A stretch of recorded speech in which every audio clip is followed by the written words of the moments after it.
Welcome back sa ating panibagong video mga par. DIY video to. I-share ko lang to mga par dahil napakalupit na idea to mga par. Tatlong DIY tools to. So pwede natin tong gayahin. So ayan mga par.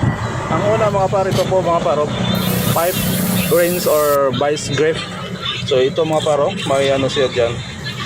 Winilding niya lang, may rebar siya, tapos nilagyan ng dalawang bilog. Tapos may flat bar siya na may butas.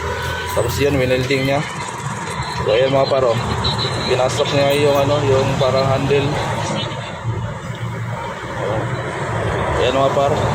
Tapos nilagyan niya ng parang nut. Yan paro, binuksan niya. Parang vice grip na yan par, or pipe rings. So ayan paro, tinisting na. So ayan paro, napaka-effective mga paro, lupit. Yung pangalawang mga paro, DIY tools natin. So ayan mga paro, may tubo siya dyan, binutasan, tapos sinikpitan, kinat yung sa gitna, tapos nilagyan ng flat bar sa dulo. So ayan mga paro, nilagyan ng flat bar, dalawang flat bar yata yan. Tapos yan, may washer, tapos winilding niya, tapos may bearing mga paro, winilding niya rin, kinabit niya sa dulo. Kaya mga par, may washer, nilagyan niya ng washer sa dulo para hindi siya mag-alog-alog. So may stopper din, tapos may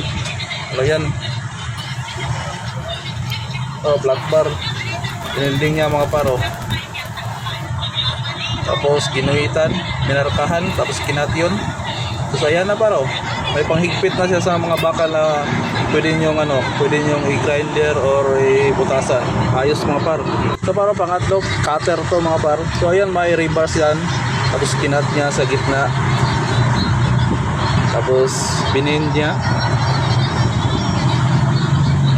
tapos winilding, tapos dalawang rebars yan na nakapin, tapos ang dulo, tapos binutasan niya ang gitna. So tingnan, milarkahan, tapos binutasan. So ayan mga paro,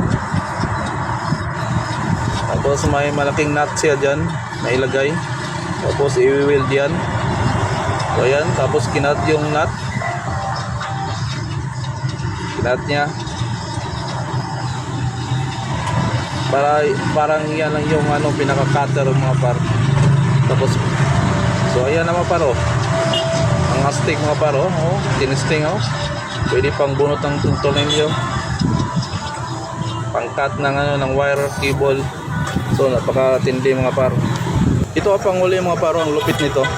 May open range, tapos may nut siya, nailed niya.